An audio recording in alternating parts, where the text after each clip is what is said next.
The angel of the Lord.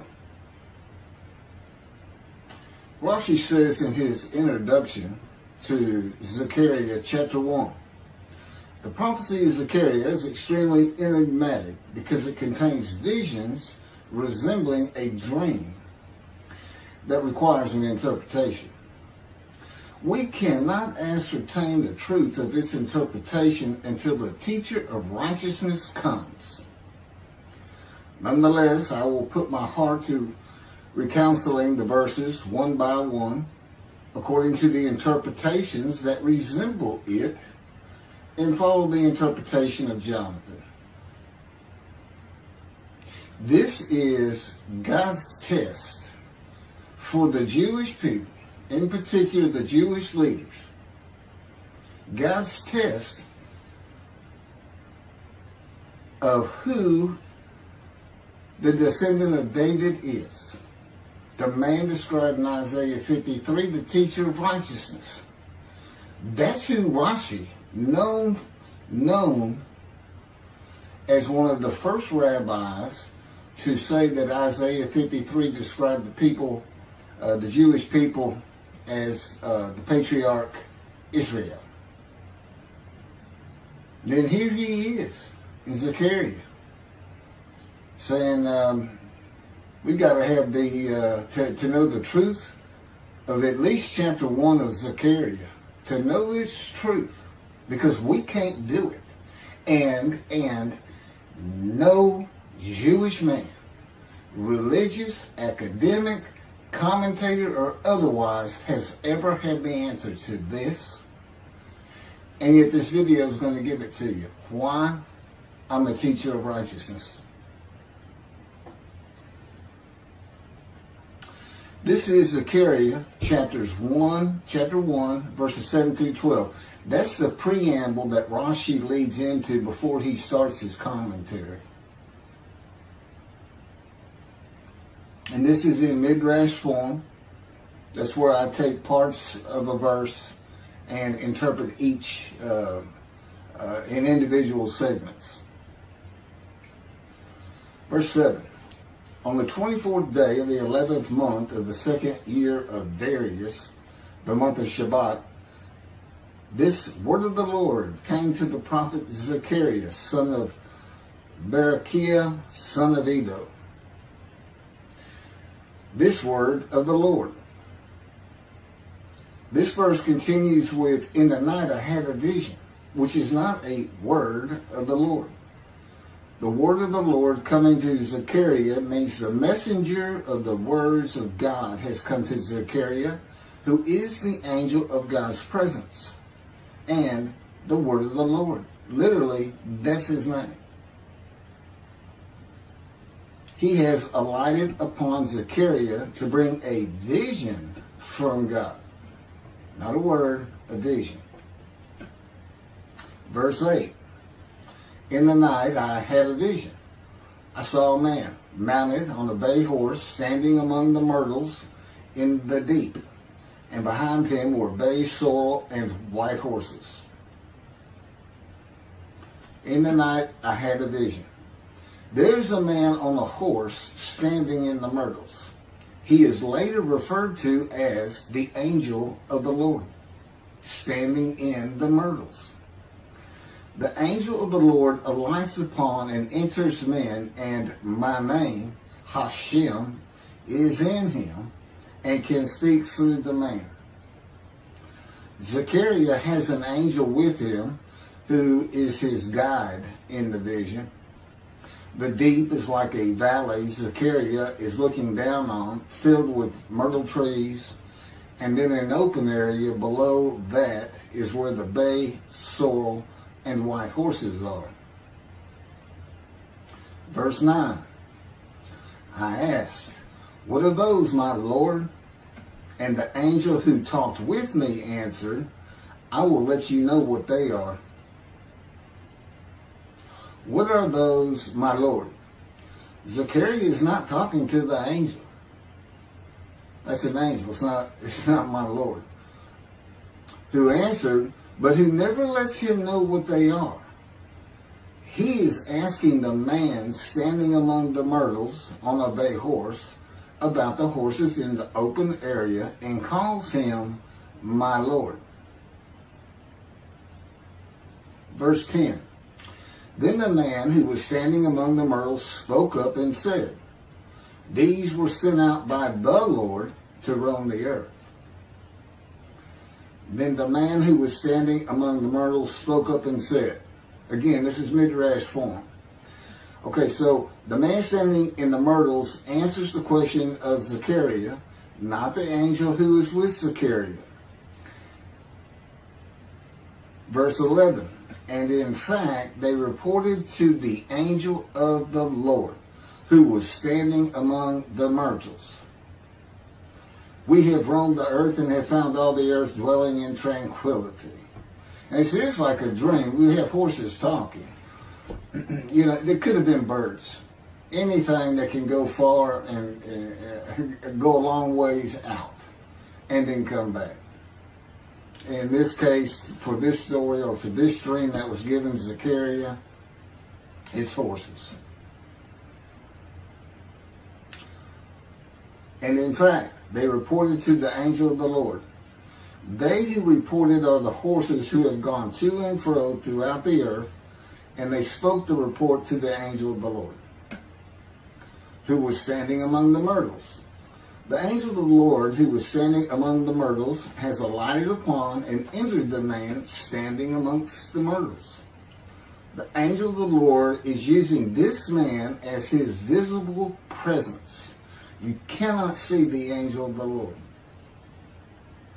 Just as he once used a burning bush for his visible presence, and God spoke through him to Moses. Not just as his visible presence, he also used the man to say, these were sent out by the Lord to roam the earth. In other words, it sounded like the answer was coming from this man. But it's coming from the angel of the Lord, and God is in that angel, his presence. Because that's the angel of his presence. You can find that in Isaiah chapter 63. I don't recall the verse. I never see anything on the angel of his presence. Wherever God's presence is, the presence that enters the temple, I never hear any mention of the angel that has to be with him. Why? It's the angel of his presence, who is the angel of the Lord. Yeah, I believe, and I'm not certain about this, but I've heard it at least one or two times, and that is Christianity believes the angel of the Lord is Jesus Christ. Thereupon the angel of the Lord exclaimed, O Lord of hosts, how long will you withhold pardon from Jerusalem and the towns of Judah, which you placed under a curse 70 years ago? Thereupon the angel of the Lord exclaimed. Okay, so the angel of the Lord exclaimed through the man. Zechariah heard the words come from the man standing in the myrtles. It is the only way Zechariah could have heard the words. The angel of the Lord can only speak to the man he has alighted upon. Ezekiel describes this as, a spirit entered into me and set me upon my feet, and I heard what was being spoken to me. O Lord of hosts, how long will you withhold pardon from Jerusalem and the towns of Judah, which you placed under a curse 70 years ago? The following verses are from the book of Isaiah regarding this curse. Isaiah chapter 43, verse 2. So I profaned the holy princes. I abandoned Jacob to proscription and Israel to mockery. That, of course, is God speaking. The profaning of the holy princesses is God's prophecy of the banishment of King Jeconiah and all his offspring from ever ruling over Judah and Jerusalem again. The line of the kings of Judah ended.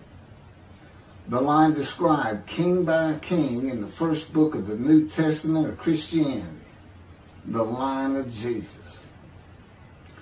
The abandonment and mockery are God's prophecy that the northern kingdom and the southern kingdom of the Israelites would be defeated and deported from the promised land. Isaiah witnessed the deportation of the northern kingdom, but the deportations of the southern kingdom were many years after his death. This is chapter 43, verses 5 through 7. Fear not, for I am with you. I will bring your folk from the east, will gather you out of the west. I will say to the north, give back, and to the south, do not withhold. Bring my sons from afar, and my daughters from the end of the earth. All who are linked to my name, who I have created, formed, and made for my glory. Okay, this is God's prophecy that all the tribes of Israel would return from the Assyrian deportations of the tribes east of the river Jordan that were Reuben, Gad, and the half tribe of Manasseh, and all the tribes of the northern kingdom deported by Assyria, defeated and deported, and the Babylonian deportations of the southern kingdom. It is a prophecy that is specific to the Assyrian Babylonian exiles. This prophecy was fulfilled according to the books of Ezra and Nehemiah and their account of all 13 tribes returning to the southern kingdom of the lands of Benjamin and Judah. Jerusalem is within the lands of Benjamin, and his lands are considered part of the kingdom of Judah, since that is where the kings of Judah rule from. 10 tribes being lost and not returning is a myth. When the 7th month arrived, the Israelites being settled in their towns, the entire people assembled as one man in Jerusalem, as the man Israel, all of them. When the people Israel gather as one man, it is all 12 tribes who were allotted lots of the promised land, and the Levites, they did not receive a portion. They were allowed to go from lot to lot, tribe to tribe, and everybody was supposed to take care of them. The Levites, that would be Levi, the son Levi, the priestly tribe without an allotment of the promised lands. Judahites and Benjaminites alone are not Israel, though all references to Israelites would include them. All of Israel had returned together to Jerusalem and Judah, mindful of the imported Gentiles in the northern kingdom, imported by the Assyrians, many of whom tried to stop the building of the second temple. This is why everybody returning, all 13 tribes, all went to Judah. The northern kingdom was occupied by Gentiles, I would assume Assyrians and Arabs.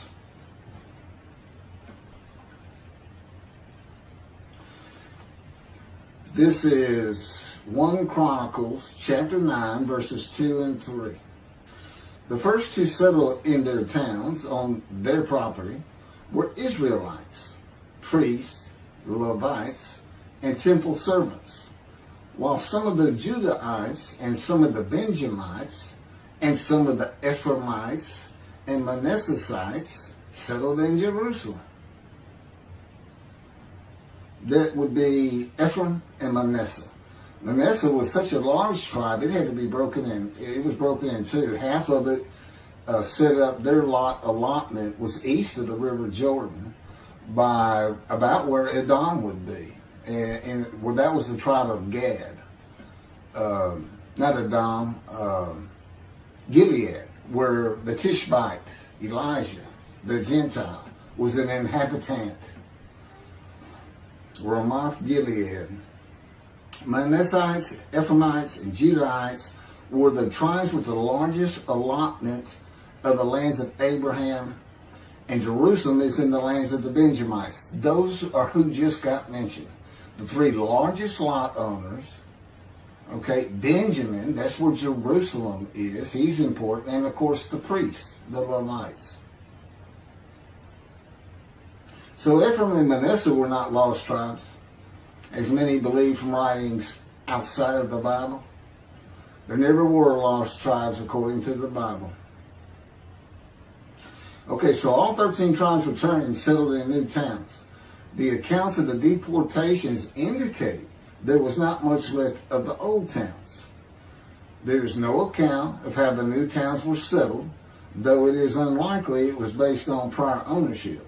The exile lasted too long for the deported owners to still be alive, and the tribes of the northern kingdom had to build new towns to live in. It also says the Levites settled in on their lands. So everybody had to pick and choose, and I'm sure the strong and wealthy got the best places, and again, many just settled in Jerusalem. Okay, this is Isaiah chapter 43, verse 14. Thus said the Lord, your Redeemer, the Holy One of Israel, for your sake I send to Babylon. I will bring down all her bars, and the Chaldeans shall raise their voice in lamentation. This is God's prophecy that Assyria would be conquered by the Babylonians, who were defeated by the Chaldeans. But they actually go back and forth and actually became somewhat intermingled, Chaldeans and Babylonians.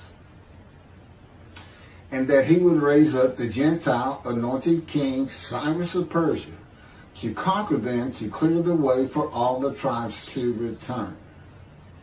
That's how he cleared the way to the desert or made rivers for them. Basically, he got Cyrus to release them. Chapter 43, verse 25. And I never hear anything about this. It is I who, for my own sake, wipe your transgressions away and remember your sins no more. Okay, this is God doing, and he says it's something new. I'm going to do something new for the Israelites. This story repeats with the new covenant that includes sin forgiveness of the Jewish people that arise with Elijah and the angel of the covenant after the exiles of the Roman dispersal return to the land of Israel in a time to come. That's from Jeremiah chapter 31. The Jewish people have returned from the Roman dispersal of them throughout the world, the diaspora, which means outside of the promised land, outside of Israel, to a land that lay desolate for more than 2,000 years until after the Holocaust, and they created the state of Israel in 1948. 70 years later, and that's funny too, because they talk about a curse of 70 years.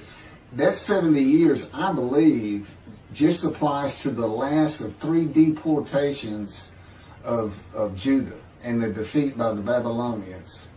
Because the northern kingdom had been defeated and deported long before that, and the first to be defeated and taken to the lands of Assyria was Gad, the half tribe of Manasseh, the lands east of the River Jordan. 70 years later, the land blooms again, and Jerusalem has been rebuilt as a great city, larger than it was in ancient times, according to God's words in Jeremiah 31. The time to come to deliver the new covenant with sin forgiveness is here.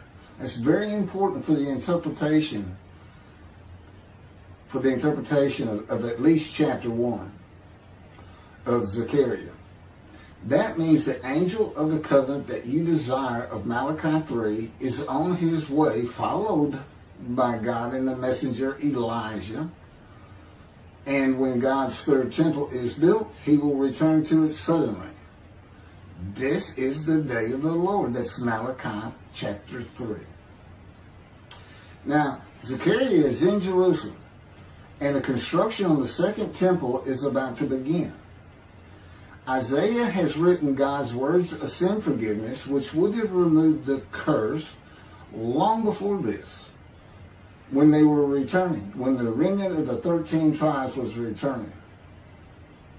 And the angel of the Lord proclaims, O Lord of hosts, how long will you withhold pardon from Jerusalem and the towns of Judah, which you placed under a curse 70 years ago?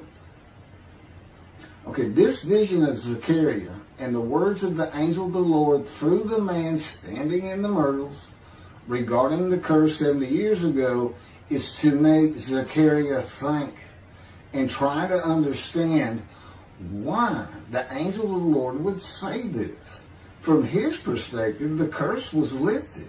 He was back in Jerusalem with all the tribes preparing to build the second temple.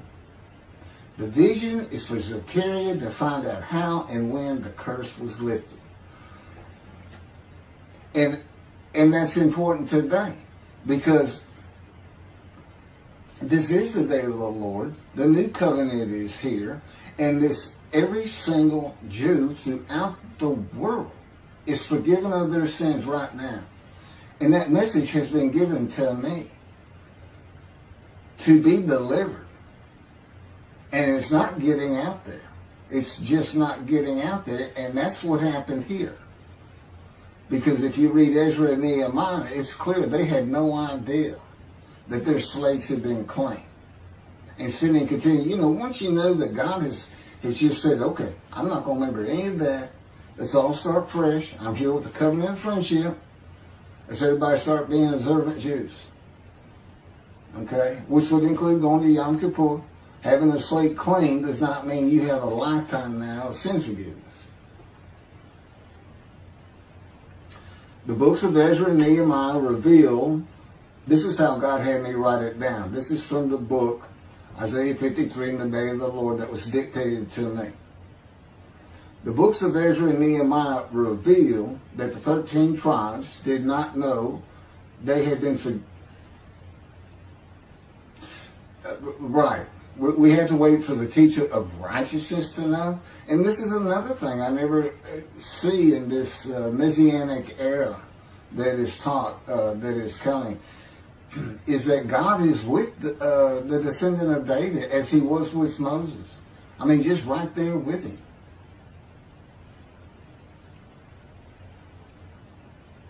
The books of Ezra and Nehemiah reveal that the 13 tribes did not know they had been forgiven of their sins to be a holy seed in the building of the second temple.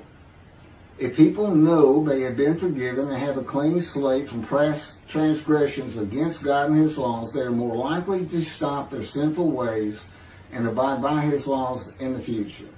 The scroll of Isaiah needs to be found and interpreted by Zechariah and the religious leaders so they will know of God's forgiveness of their sins. God will be returning before the temple is built. That would be the third temple, to test the devotion of his righteous servant and make him suitable for his purpose, which might prosper. That includes the building of the third temple. This would begin when his spirit alights upon the anointed one, Moshiach. His presence with his righteous servant will be necessary for the temple to be rebuilt. Islam will not freely hand over their third most holy site to Israel and abandon the Dome of the Rock Mosque, a mosque that sits on the Temple Mount purchased by King David for God, the most holy site of the Jewish people. With God is the angel of his presence who is already on the way. You want me to skip that? Okay, this has been covered in other videos more than once.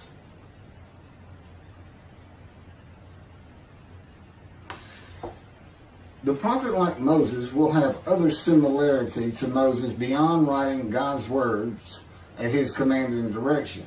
As this was written, at God's command and direction, I typed those words. To the greatest degree possible for any human being, Moshe's identity and existence became one with the Creator. Now that's who you're looking for when you say the prophet like Moses. It's not Joshua. I've heard that one, which is, it says right there on that page, there's never been another prophet like Moses. Well, his attendant Joshua standing right there, if that's, anyway. Moshe's identity and existence became one with the Creator. I don't think you can say that of Joshua. I don't think you can say that of any man until the Spirit of God alights upon him in chapter 11 of Isaiah. He surrendered himself to God to the extent that our sages say the Shekinah, divine presence, which is the angel of his presence, who is the Holy Spirit. He's an angel, and his body is not human form with wings. His body is the Spirit of God. Wherever God is, his Spirit is. Wherever his presence is, the angel of his presence is. They're always together. So when they alight upon a man and say, okay, we have tasks for you, that man immediately becomes a man in divine beings. And that's the Shekinah. That's the Spirit of God and the presence of God entering into the temple, which would include the angel of his presence. The Shekinah spoke through Moshe's throat. As I have mentioned, God can speak through me. You're only going to know it, just like with the man standing in the myrtles, by the words that are spoken. Okay? Because it's my voice. But it's not me. You know, I can tell the difference. You can't, other than those would be how God would state it. And you can, if you watch closer, you can see it happen in all these videos. I mean, for the most part. Where God just, you know, he just throws out a sentence or two. And I just keep going, you know. I let him get done and I just pick up from there. We've been working on this for over 13 years. That's from the Zohar, Volume 3, page 232A. And then it says, i.e., he was God's veritable mouthpiece on this earth. That's from the Sefer Hashikos 5749, Volume 1, page 290, and a footnote. The prophet, like Moses, will also have the answer to these questions. Quote, the great Jewish philosophers try to understand the question of how Moses heard God literally, some insisting that God spoke actual words and Moses heard them with his ears, while others suggest that God's speech was communicated silently to Moses' intellect and only uttered in sound by Moses himself. Maimonides, Rambam, even as he affirmed the communication between God and Moses as a fundamental Jewish belief, ultimately conceded the mysteriousness of that process. The entire Torah reached Moses from God in a manner which is figuratively described as speech, but no one has ever known how that took place except Moses himself, whom that speech reached. That's commentary on the Mishnah, Sanhedrin, chapter 1. Well, I have the answers, and I've been telling you the answers. God is in his Spirit. Spirit enters into you because we find it in Ezekiel. There's where God tells you.